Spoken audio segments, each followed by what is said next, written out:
Boa noite, meus queridos irmãos. Que a paz de Cristo esteja com todos nós.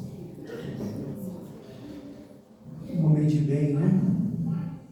Como é difícil um momento de bem, mas estamos lutando, né, Osmar? A gente está na luta, né? Jesus nos fala que o reino de Deus está dentro de nós. Enquanto nós procuramos o reino de forma exterior, procuramos aqui, lá, naquela casa, na casa maior, nisso ou naquilo, Jesus nos diz que o reino de Deus está dentro de nós. E isso é muito coerente, porque se o reino de Deus estivesse em algum lugar fora de nós, nós dependeríamos desse lugar. Então, quando nós estivéssemos nesse lugar do reino, estaríamos mal. Então, qual que é a proposta? É que nós estejamos bem onde quer que estejamos. Quando ele fala, o reino de Deus está dentro de vós, é porque nós temos que construir esse reino dentro de nós mesmos. Para que qualquer lugar que estivermos, qualquer lugar do planeta, inclusive desencarnados, que a gente esteja bem. Porque o reino de Deus vai ser uma constante dentro de nós mesmos. Mas a proposta da noite é nós refletirmos sobre nada muda se você não mudar. E como construir esse reino de Deus dentro de nós mesmos se não promovermos mudanças em nós? Mas veja bem, mudanças em nós, não nos outros. E eu proponho aqui para vocês, para todos nós, a seguinte reflexão. Fazer a pergunta, não precisa responder, só reflitam. Nós sofremos mais pelos nossos problemas ou pelos problemas dos outros? Fica a reflexão, mas eu vou arriscar dizer o seguinte, que muitas vezes sofremos mais pelos problemas dos outros e não pelos nossos. E por que isso? Porque nos importamos demais com os outros. Alguém pode falar, mas a proposta do Espiritismo não é a caridade? Então você está propondo o egoísmo, Cláudio? Não. Eu não estou propondo o egoísmo. Eu estou propondo para que a gente não sofra com o mal que o outro causou. Porque muitas vezes aquele que causa o mal, ele nem está sofrendo. É a gente que está pegando aquele saldo para nós. E isso é desnecessário.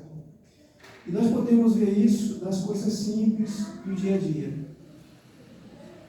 A minha irmã escuta aqui para a gente já saber como é isso. Fulano saiu sem almoçar. Aí vem a preocupação. Ora, mas o fulano não saiu sem almoçar porque ele quis. Ah, mas está até essa hora sem comer, já é 2 da tarde. Foi opção dele. Nossa, mas fulano já pode ter almoçado, talvez está na rua, está com fome. Pô, a escolha é dele. Então veja que isso não é egoísmo, não é maldade. É simplesmente deixar cada coisa no seu lugar.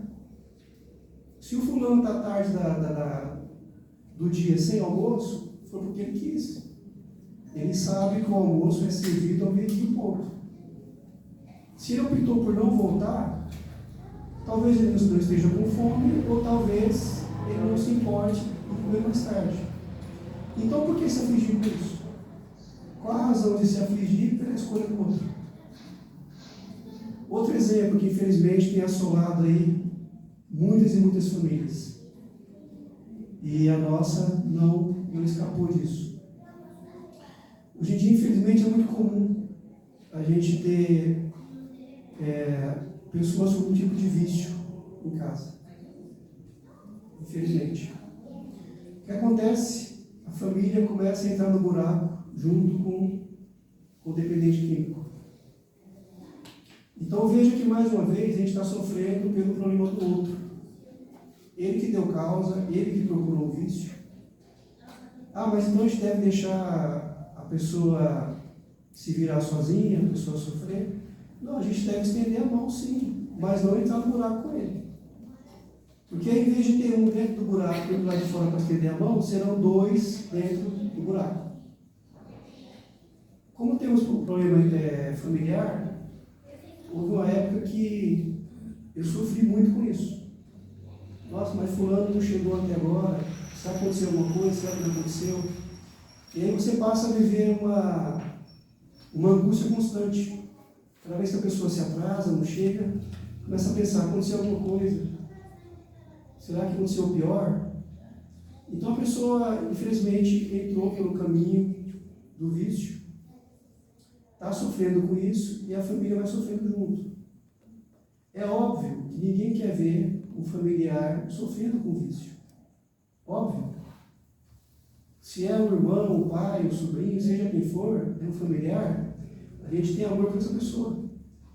E não gostaria de vê-lo se perdendo no vício, deixando a vida passar, perdendo oportunidades. Porém, a vida é dele.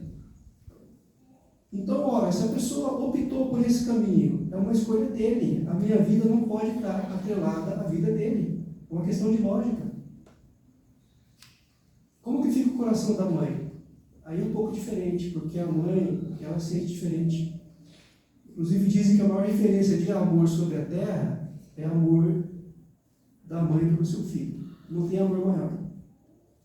Mas, mesmo a mãe, a gente sabendo que é diferente, a mãe também deve procurar se fortalecer um pouco. Continuar apoiando o filho, na medida que é possível, né?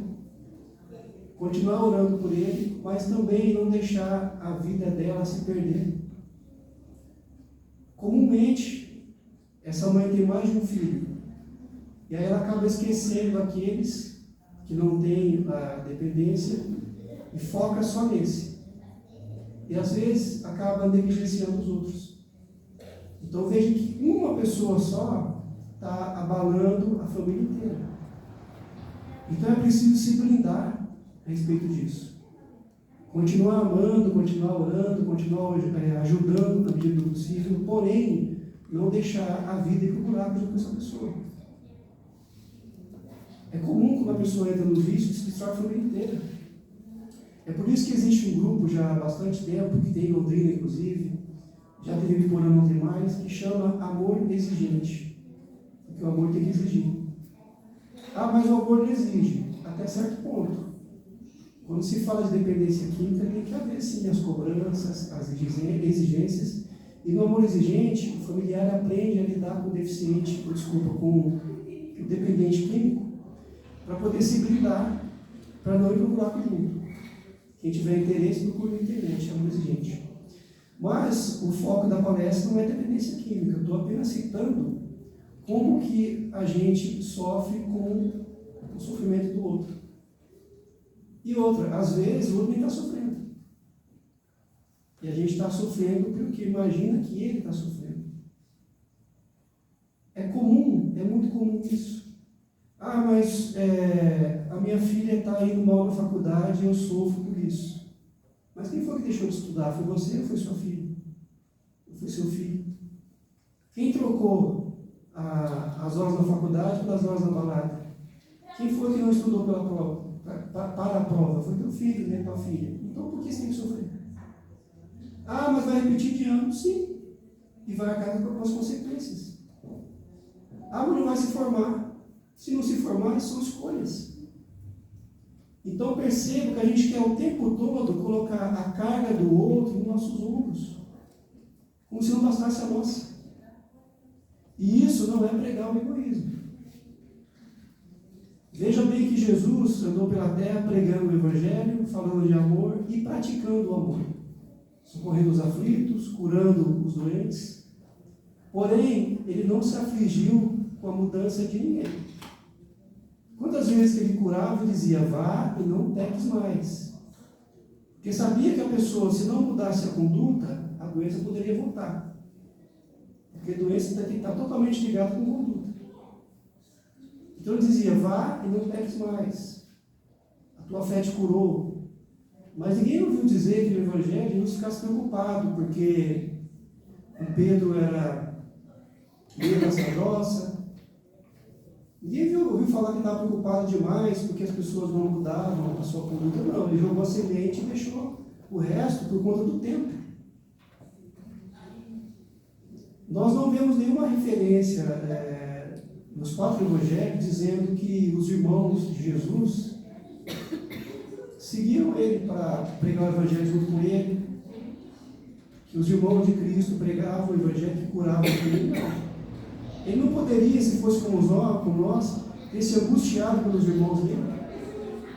Nossa, meus irmãos ainda não compreenderam o Evangelho, meus irmãos ainda não se modificaram, meus irmãos não estão pregando o Evangelho como eu faço. Não. Por onde ele passou, ele lançou a semente e aguardou o tempo. E nós não conseguimos desprender. A gente joga a semente, mas quer que ela germine para amanhã. E aí nos angustiamos e sofremos o tempo todo desnecessariamente. É comum, quando alguém tem algum desentendimento com a gente, falar algo que a gente não gostou, aí depois fica sofrendo porque essa pessoa está chateada com a gente, essa pessoa não manda uma mensagem mais, não fala mais um oi, não fala... Ora, mas é opção dela. Se incomodar demais com o outro, que o outro não fala com a gente, se incomodar demais porque o outro recebeu uma mensagem nossa e não respondeu, se preocupar demais com o que o outro pensa a nosso respeito, tem duas causas.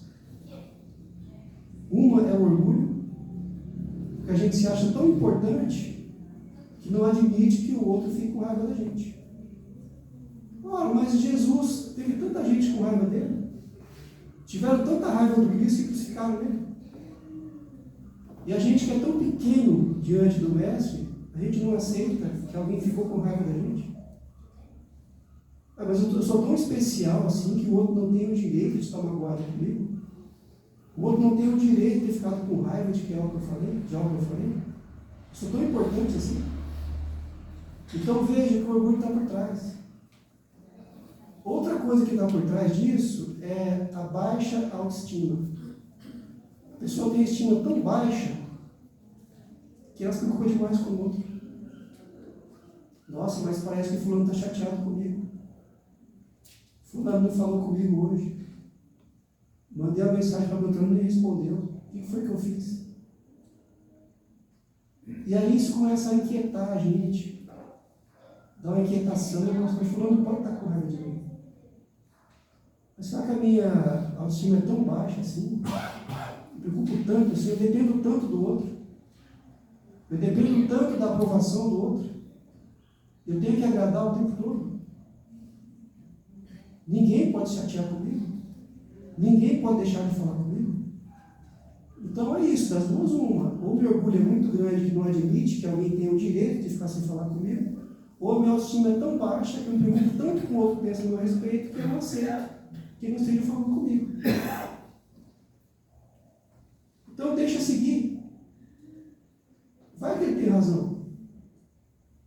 Que quando se chateou comigo, se ofendeu comigo, ele estava certo. Então eu devo refletir sobre o que houve. Se eu estiver errado, eu tenho que fazer o caminho de volta. Eu tenho que entender que eu errei. As desculpas cabem bem, né? A mudança de comportamento principalmente. Agora, se por acaso eu estiver certo e o outro continua com raiva de mim, não quer falar comigo, é problema dele. Ele que está equivocado no respeito. Então deixa o tempo correr. Deixa o tempo passar. Uma hora a ficha vai cair. A vida vai ensinando, a vida vai dando oportunidades de aprendizado para a gente. Então deixa. E outra coisa que acontece com muita frequência. A pessoa fala mal da gente por aí. Muitas vezes nem merecemos, né?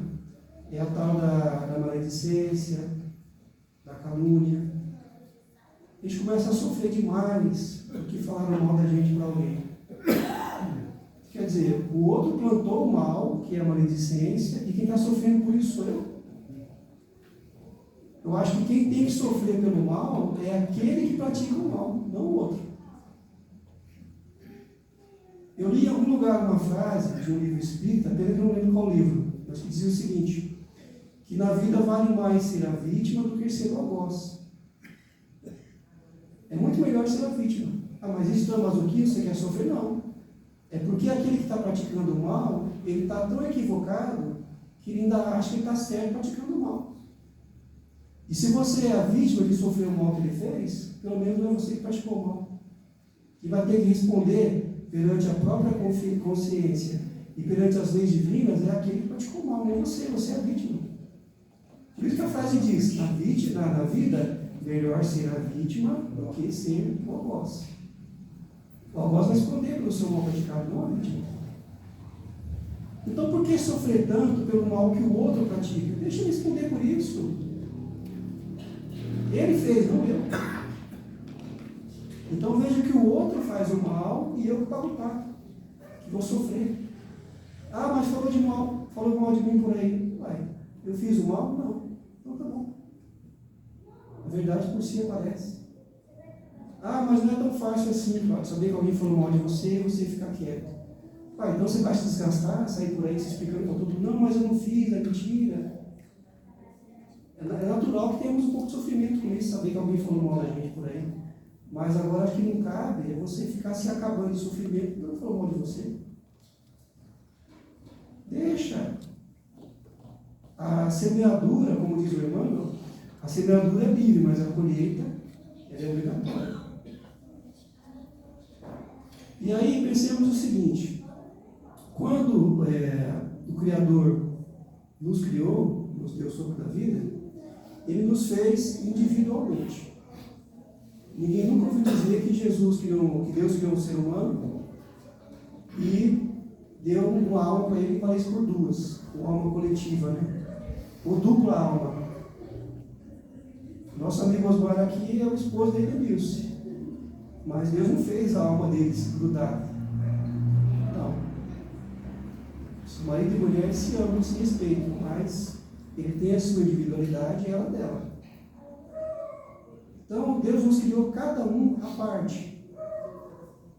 E aí, quando nós nascemos, aportamos nesse mundo aqui, ainda que sejam gêmeos, útero materno, mas nascemos por vez.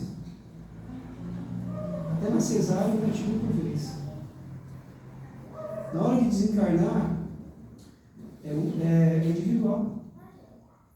E é curioso isso, porque nesses desastres coletivos, quando cai um avião, ou cai o ônibus cai da ribanceira, ou quando um navio afunda, que morrem dezenas, centenas de pessoas ao mesmo tempo, vocês pensam que estarão junto no mundo espiritual? Não. Porque a percepção da morte é individual. Às vezes morreu 40 no ônibus. Eles estão se vendo, os 40, todos desencarnados juntos. Olha, pessoal, nós desencarnamos juntos. Onde nós vamos agora? Não, não é assim. O processo é individual. Até pode acontecer deles se verem, sim. Mas cada um está passando pelo processo da morte de forma diferente. E o mais comum, eles não se verem. Porque cada um está no seu mundo próprio, no seu universo próprio de percepções e sensações do desencarne. Então, até o desencarne, ele aconteça coletivamente, ele é individual. Então, perceba que a gente está nesse mundo aqui para evoluirmos juntos, para nos auxiliarmos, mas nós temos uma alma, nós somos uma alma, na verdade. E nós responderemos perante a nossa própria consciência pelos nossos feitos, dos nossos atos, não pelo do nosso marido ou esposa, não pelos atos do nosso filho ou filha, por mais que amemos. A caminhada ela é individual. Não é igual cartão de crédito, vem escrito assim, esse cartão é pessoal e intransferível, vai e empresta para os outros. Né? A alma não é assim não. Com a nossa criação, não é assim. Com a nossa evolução espiritual, não é assim. Nós vamos caminhar juntos aqui na Terra, vamos aprender um com o outro, nós vamos nos auxiliar mutuamente, que é importante, é necessário, porém, a evolução individual. Por mais que você ame o teu filho, a tua filha, o teu irmão, a tua irmã, pai, mãe, esposo, esposa, enfim, você não vai fazer a caminhada juntinho com ele. Não vai. Por mais que você ame, você não pode. E é justo que seja assim. Você imagina se Deus não desse esse fardo, a gente tem que evoluir, fazer outro evoluir também. A gente se ajuda, mas é diferente ajudar do que pegar totalmente a responsabilidade para si. A responsabilidade é individual e ela é intransferível. Então, essa caminhada evolutiva, ela é de cada um de nós. Por mais que amemos, por mais que queiramos pegar o fardo do outro, não dá. Então, por que se preocupar tanto? Tanto, ao ponto de quase viver a vida do outro. E aí o tema da palestra é nada muda se você não mudar. Quando a gente começa a promover mudança em nós, primeiro que muda quem é? Nós mesmos. As coisas já começam a melhorar por aí. Depois, aqueles que estão em volta da gente começam a mudar também. Porque percebem em nós a mudança. Exemplo. Pessoas chegam em casa só de madrugada. E a mãe está sempre esperando, aflita, preocupada. Sempre que chega, a mãe está lá. O dia que a mãe não estiver esperando, estiver dormindo bem sossegado, o filho vai esperar. E aí, talvez a partir daí, ele já comece a mudar. Porque viu que a mãe mudou. E tem pessoas que são assim, querem chamar a atenção o tempo todo. E aí, quando percebe que o outro está deixando ele caminhar sozinho, aí já começa a dar uma balançada. Nada muda se você não mudar. É fato. E a gente, na nossa cegueira, a gente sempre acha que o outro tem que mudar. O tempo todo. Ah, mas lá em casa eu não faço nada errado, é só o outro que faz. Primeiro, talvez não seja bem assim. Nenhum de nós consegue acertar 100% o tempo todo. E aí, quando começa a haver a mudança em nós, a gente passa a não sofrer tanto pelo erro do outro. A gente passa a não sofrer tanto pela escolha que o outro fez. Se é uma escolha dele, ele vai arcar com o ônus e com o bônus, não a gente. Você vai se blindando e vai passando a sofrer menos. Mas eu fico pensando, quantos desencarnes que acontecem todos os dias, né? Todos os dias. E aí vão embora justos e injustos. E as famílias vão chorar. Pelo justo, pelo injusto. E por que a gente se aflige tanto? Nossa, mas fulano está pegando o caminho errado. Mas pode acontecer o pior com ele. Quando você falou pior que a família morreu, né? Desencarnar. Ora, mas os bons também morrem. Os justos vão embora também. Quantos e quantos que eram o arrimo de família, que era aquele que dava o oxigênio para a família, era o sustentável, a família vai embora. Ficar indiferente diante do desencarne do familiar, não, gente, a proposta não é essa. A proposta é não ficar temendo tanto o tempo todo, mas se morrer. São escolhas. São escolhas. Quantas pessoas que não escolhem o caminho torto e acabam desencarnando também, né? Aqueles que procuram a rota equivocada estão se expondo mais. Então, são escolhas. Por que ficar se acabando e sofrer por causa da escolha do outro? Deixa seguir. São escolhas, repito, são escolhas. A vida não tem um manualzinho para seguir, né? Ao mesmo tempo que a gente deve amparar, praticar o amor e a caridade, como nos propõe Cristo, como tanto é falado pela doutrina espírita, ao ponto de Kardec dizer que não há, que fora da caridade não há salvação. Então, ao mesmo tempo que tem que praticar o bem, a caridade, o amor, ao mesmo tempo também deixar a pessoa arcar com as responsabilidades que lhe cabem. Arcar com as consequências das escolhas feitas. Porque é didático. Ensina, né? Ensina. E pessoas se afligem com o fantasma da doença. Nada muda se você não mudar. Se nós não mudarmos a nossa concepção sobre o que é doença, o entendimento do que é doença, a gente vai sofrer muito mais. E aí nós nos angustiamos demais, nós nos preocupamos demais, ficamos ansiosos demais, nós queremos ter saúde, né?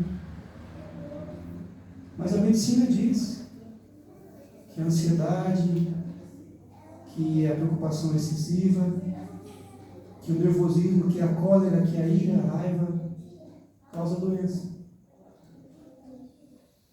O exemplo mais comum é a gastrite nervosa, né? A pessoa está bem, de repente passou um nervoso, o estômago começa a doer. A pessoa está bem e ficou irritada na cabeça. Então é óbvio que o nosso comportamento emocional, psicológico, ele gera saúde e doença. Nada muda se você não mudar. Quer ter mais saúde, quer viver melhor?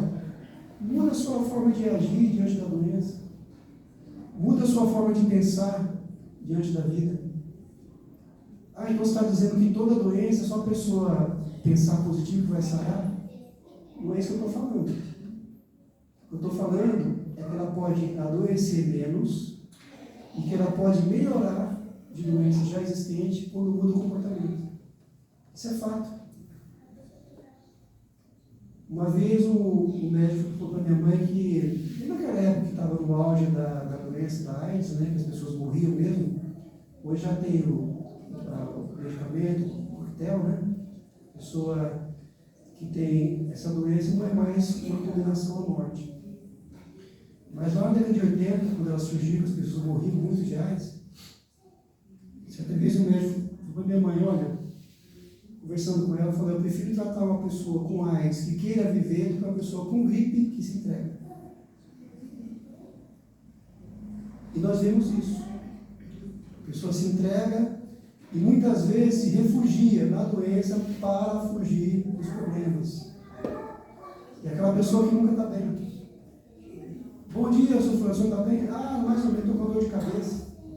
Outro dia, bom dia, senhor está bem? Não, estou com dor de estômago. A pessoa nunca está bem. Nunca está bem. Por quê? Ela valoriza demais a doença. Mais uma vez, ao meio termo, a vida sempre nos convida para o equilíbrio. Nem tanto mar, nem tanta terra. A pessoa que não liga, está sentindo, está com sintomas, e nunca liga, nunca vai ao médico, é negligente. Porque às vezes a doença está se instalando e ela está doente e não sabe. E esse comportamento não é o ideal. Mas também temos aquela pessoa que qualquer mal-estarzinho, ela já somatiza, ela já vê um bicho de 7 cabeças, qualquer dorzinha de estômago, dor de cabeça, qualquer mal-estar, ela já acha que está com uma doença grave, ela já se entope de remédio. Esse também não é o perfil. Essa pessoa, se não tiver doente, vai adoecer de verdade pelo seu comportamento. Então, é o equilíbrio. O equilíbrio. Não negligenciar a saúde, mas também não valorizar demais qualquer coisa que se sente. Qualquer coisa que se entope de remédio. Esquecido de que todo remédio é todo mesmo. Todo remédio tem efeito colateral. A pessoa às vezes está envenenando os rins, tanto tomar remédio, não sabe. Porque não desenvolveu a mínima tolerância. Porque somatiza demais. Porque supervaloriza demais qualquer sintoma. E aí vem de novo a frase, nada muda se você não mudar. Você quer ter saúde vibrando na frequência o tempo todo da doença? Supervalorizando a doença? Vai conversar com as pessoas, não tem outro assunto a não ser a doença? Você nunca está bem? Será que Deus colocou a doença no mundo e tem nas suas costas? Você nunca está bem? Uma coisa é outra, uma coisa é outra. A nossa mente é capaz de produzir para nós saúde ou doença. Isso é fato. Como melhorar a sua saúde se não muda o teu comportamento, não muda os pensamentos? A falta de gratidão nunca está bom. A impressão que dá é que Deus colocou todos os problemas nas suas costas. É só você que sofre. É só para você que é ruim. Não tem uma trégua, não tem nada. A vida é só dor o tempo todo. Será que é isso? Será que Deus escolheu você para sofrer no mundo? Será que a vida para os outros é 100% boa, só você que sofre? Nas casas espíritas é recorrente ser lembrada a figura de Jerônimo Mendonça, que era conhecido como gigante deitado. Muita gente conhece, mas para quem não conhece, rapidamente um resumo. Com 17 anos descobriu uma doença autoimune muito grave, que levou ele à paralisia total. Pescoço para baixo não mexia nada, não levantava um dedo, nada. Cama o tempo todo. Como se não bastasse, ele ficou cego também. E por que o gigante deitado? Porque, mesmo nessa condição, ele fundou centros espíritas, ele ajudava muitas pessoas com alimentos, com agasalhos. Ele fazia palestra pelas casas espíritas, ia levar de Kombi, colocava a maca dele na Kombi e ia fazer palestra. E feliz da vida. Então veja bem que vai ser sempre o nosso comportamento diante da vida que vai nos deixar feliz ou infeliz. Nós não podemos controlar as pessoas. É loucura a gente querer controlar as pessoas. Ninguém pode. Ninguém tem esse poder. Então nós não podemos controlar ninguém, e nós não podemos impedir que as pessoas falem algo para a gente, não podemos impedir que as pessoas façam algo para nós, seja bom, seja ruim, não temos como impedir isso. Porém, está conosco a decisão de agir da maneira A, B ou C com aquilo que alguém nos fez. Vai ser sempre assim. Sempre assim. Ainda ontem eu falei no Hélio, uma historinha que é bem conhecida em casas espíritas. 2 carroceiros na estrada. A carroça dos dois quebrou. O primeiro carroceiro estava ajoelhado perto da carroça quebrada e orando, pedindo para Deus ajudar, para Deus consertar a carroça para ele. O outro carroceiro estava xingando, nervoso, mas consertando a carroça. Aí passam 2 anjos, e aí um anjo aprendiz e um anjo mestre. Aí o mestre olha os 2 carroceiros e vai ajudar aquele que estava xingando, consertando a carroça. O aprendiz fala: olha, mas o outro ali está cheio de fé, orando. E o senhor, como anjo, de ajudar quem está orando, vai ajudar o que está xingando. E o anjo responde: é porque o outro é folgado, acomodado. Ele está ali querendo que eu vá consertar a carroça para ele. E o outro não. Está xingando, porém, está fazendo a parte dele. Ele está se esforçando para consertar a carroça. Então esse merece ajuda. O outro é um folgado que precisa aprender algumas lições da vida. E aí, em nome de Jesus, ajuda-te que o céu te ajudará. Não importa, vai xingando, está fazendo a parte dele. Então veja que os 2 tiveram as suas carroças com as rodas quebradas. Mas o que fez a diferença? A atitude de cada um diante do problema. E será sempre assim. O que vai fazer a diferença é o teu comportamento diante da situação. Há muitos anos lá em São Paulo, infelizmente, matou uma criança, um menino de 5, 6 anos. E aí foi preso. O que acontece numa situação dessa? Geralmente os pais se enchem de ódio do assassino e muitas vezes adoecem pelo ódio, pela raiva, pela dor, pelo desespero. Né? Esse casal que perdeu o filho é um caso bem conhecido. Se não me engano, eram japoneses, esqueci o nome deles. O pai tomou a decisão de ir até a penitenciária onde estava detido o sujeito que matou o filho dele e foi até a cela e perdoou o sujeito. Aí alguém pode falar: mas perdoou, matou o filho dele?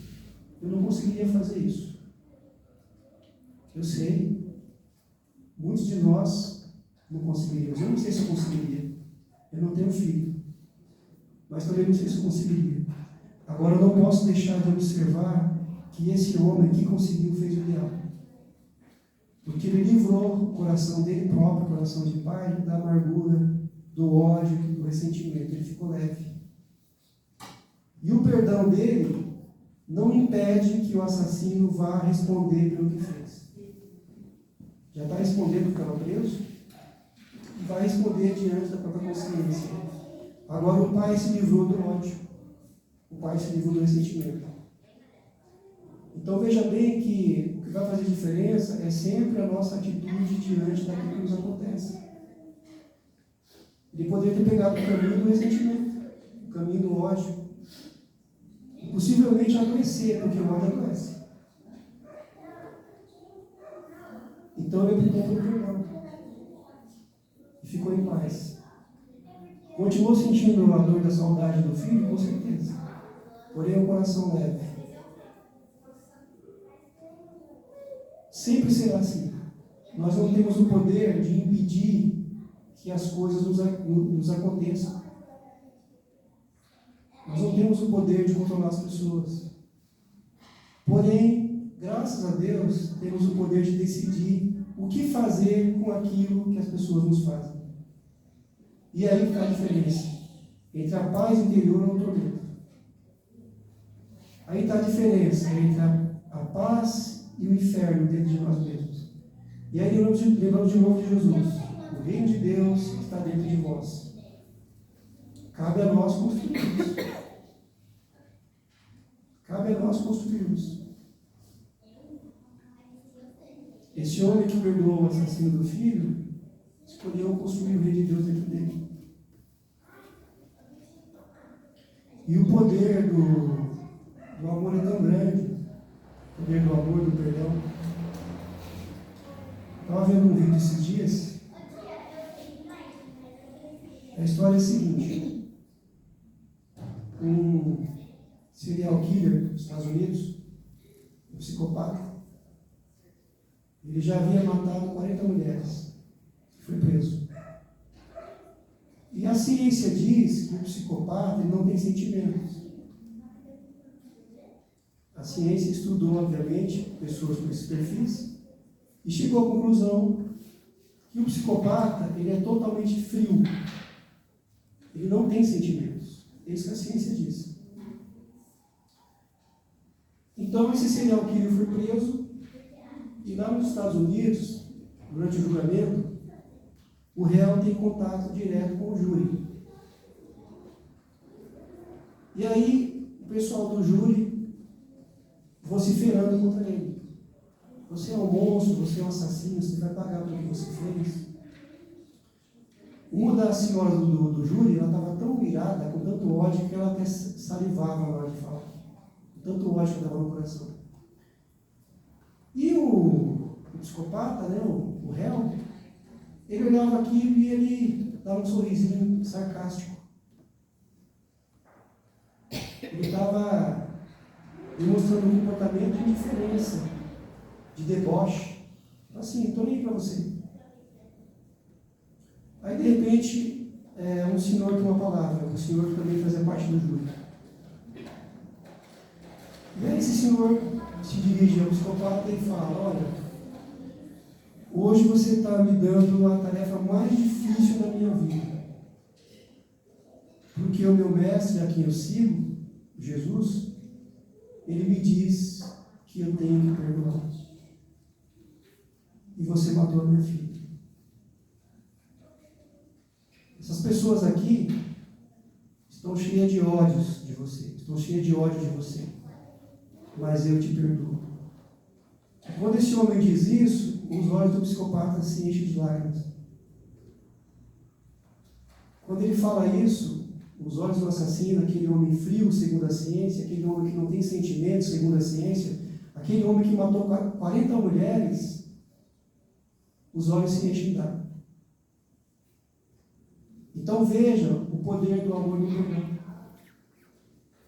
A ciência se enganou.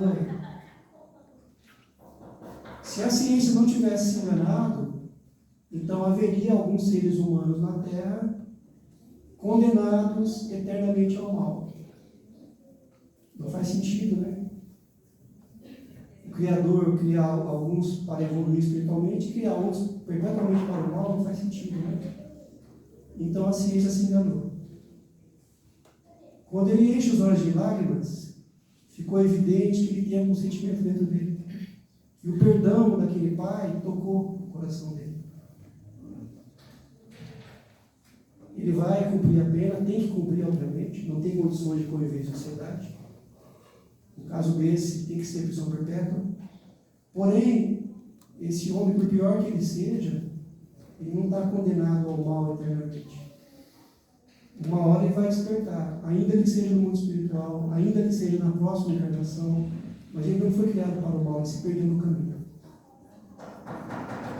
E esse pai que perdoou, esse serial killer, está construindo um reino dentro dele, o reino de Deus, o reino da paz. Quem será que saiu melhor desse julgamento, desse fórum, né? Será que foi aquela senhora que salivava de tanto ódio, envenenando o próprio coração, envenenando o próprio fígado, com a raiva? Quem saiu melhor? Ela ou aquele pai que falou para ele, eu te perdoo, e foi embora para casa? Então veja que sempre quem fará a diferença somos nós, por mais mal que nos faça, por mais dura que seja a vida, por mais difícil que seja a vida, quem fará sempre a diferença seremos nós. Nossa forma de pensar, nossa forma de sentir, nossa forma de agir. Quando Jesus veio e nos mostrou o caminho da salvação, não é aquela salvação para quando morrer com o paraíso e ficar pulando em cima das nuvens ou descansando num gramado verde. Não é isso. A salvação que o Cristo nos propõe é a nossa salvação de nós mesmos. No sentido de que, qual sentido? De sermos pessoas melhores. De nos salvar de nós, da pessoa antiga. De nos salvar do velho eu, do velho homem. De construirmos o reino de Deus dentro de nós. É essa salvação que ele propõe. E ele nos pediu mudança. O Evangelho é um convite para a mudança. Infelizmente, nos dias de hoje, transformaram o Evangelho como se fosse uma fórmula mágica para enriquecer e para ganhar dinheiro. A proposta do Evangelho não é essa. A proposta do Evangelho é mudança de comportamento. É mudança profunda. A exortação do Cristo o tempo todo é nos convidando para a mudança interior. É ilusão querer viver esse mundo achando que para ficar bem as pessoas têm que estar do jeitinho que a gente quer. Isso é impossível. Ninguém tem esse poder de mudar os outros. Nós só podemos mudar a nós mesmos. E aí a gente perde tempo focando sempre no outro. A gente quer mudar o filho, quer mudar o irmão, quer mudar o marido, o tempo todo. Quer mudar o vizinho. Quando, na verdade, o foco deveria ser a mudança interior. É a mudança individual. Certa vez alguém falou que cada vez que o homem se levanta, o mundo levanta com ele. Nós somos engrenagens de um todo. E cada peça é importante. Então, quando uma engrenagem funcionar melhor, o conjunto vai melhor. Vamos ver a mudança individual. Quem está em volta muda pelo nosso exemplo. Porque dizem que as palavras convencem, porém o exemplo arrasta. Deixa de querer mudar os outros. Deixa cada um caminhar o seu próprio aprendizado. A pessoa sempre me dizia assim, eu não sei de quem é essa frase, mas diz o seguinte, que as tuas mãos auxiliem no voo, mas que elas não queiram tomar o lugar das asas. Então que a nossa mão auxilie, mas que a nossa mão não seja aquela que prende, que segura, que quer viver a vida do outro primeiro, que quer obrigar o outro a mudar na marra. A mudança tem que ser dele, de dentro para fora, não nossa. Não podemos mudar pelo outro. A única pessoa que nós somos capazes de mudar somos nós mesmos. E aí, mudando, talvez o outro mude também, porque viu a diferença em nós. Porque percebeu em nós a mudança. E você começa a arrastar outros para o seu exemplo. O convite do Cristo é da mudança interior. É da mudança de dentro para fora. O foco tem que ser em mim. Quando Santo Agostinho propõe para que ao final de cada dia nós examinemos o que fizemos de bom ou de ruim naquele dia, onde fomos omissos, passar limpo o teu dia, para você não repetir no dia do dia seguinte, ele não falou para a gente fazer isso para o vizinho. Ele falou para nós. Não era para eu avaliar o meu vizinho ou o meu colega de trabalho. Era para que eu avaliasse a mim mesmo. E aí, às vezes, nós chegamos ao cúmulo de achar que a gente tem que mudar nada. Como, gente? Chegar ao cúmulo de achar que eu não tenho que mudar em nada. Então, seria eu perfeito? Tem que mudar só aquelas pessoas que convivem comigo? É só eles que estão equivocados? É só eles que erram? Veja a loucura e a insanidade disso. Eu achar que eu estou pronto. Estou fazendo o que aqui, então? Num planeta de expiações de prova. Numa escola espiritual que é a Terra. Estou fazendo o que aqui, então? Isso é loucura. É insanidade. Então é importante mantermos o foco da mudança em nós mesmos. Ah, então tem que falar bem para tudo? Não. Não é isso. Mas é entender até onde você tem que ir. Porque às vezes você está querendo viver a vida do outro por ele, ou você está se desgastando demais pelo que o outro faz. Não precisava de tudo isso, não. Aí você acaba se julgando a vítima do mundo. E que ninguém presta, só você que é bom, todos te fazem sofrer. Eu não vou me estender mais, mas vamos refletir sobre isso. Se nós sofremos mais por nós mesmos ou pelos outros. E que essa frase de Jesus ecoe dentro de nós. Quando ele diz, o reino de Deus está dentro de nós. Muito obrigado.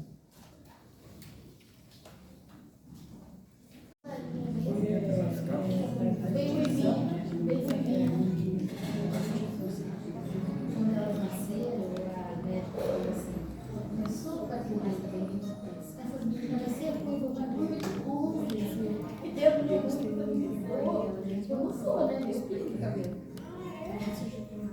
E a Carla da Jesus.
Muito bem.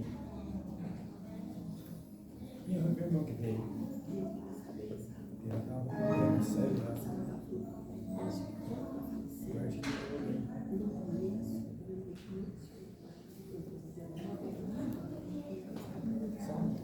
nós chegamos só na segunda vez.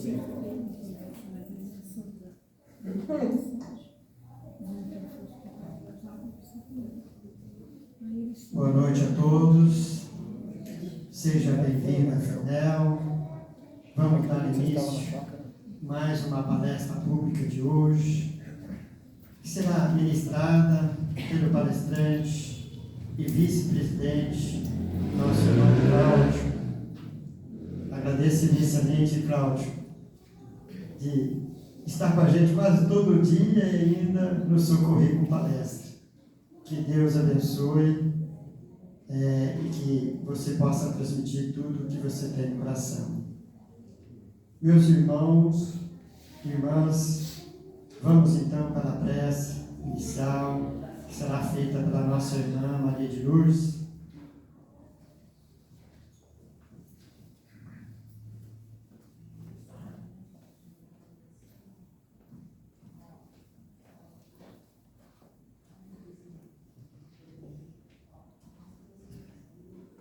Boa noite a todos. Vamos elevar o nosso pensamento a Deus, a Jesus, nosso amigo de todos os momentos, e agradecer a Ele por estarmos aqui nesse ambiente tão gostoso, nessa casa de oração que nos recebe com carinho, com amor, com dedicação. E que possamos levar da palestra da noite o esclarecimento melhor para o nosso dia a dia. E através do passe, os fluidos renovadores, para que possamos galgar os degraus da vida com dificuldade, mas com saúde e perto dos nossos protetores. Assim sendo, Jesus, nós te agradecemos mais uma vez. Muito obrigada por essa noite. Que assim seja.